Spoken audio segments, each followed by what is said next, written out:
पश्चिम बंगालच्या राजकारणात मोठा राजकीय भूकंप. ममता बॅनर्जी दिल्लीत इंडिया आघाडीची बैठक घेत असतानाच त्यांच्या पक्षात तब्बल 20 खासदारांनी बंड पुकारल्याची चर्चा रंगली आहे. हा फक्त धक्का नाही तर तृणमूल काँग्रेससाठी अस्तित्वाची लढाई ठरू शकते.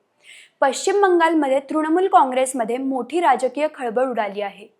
पक्षातील सुमारे 20 खासदारांनी लोकसभा अध्यक्षांकडे स्वतंत्र गट म्हणून मान्यता मागितल्याची माहिती समोर आली आहे. या खासदारांनी एनडीएला पाठिंबा देण्याची भूमिकाही घेतल्याची चर्चा आहे.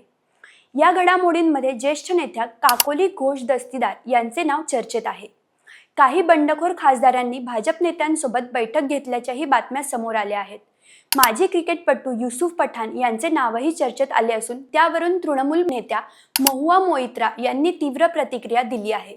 मात्र या संपूर्ण घडामोडींवर अद्याप राजकीय आणि कायदेशीर लढाई सुरू आहे. आता मोठा प्रश्न एकच, ममता बॅनर्जी या संकटातून पक्ष सावरतील की बंगालच्या राजकारणात नव्या समीकरणांची सुरुवात होणार?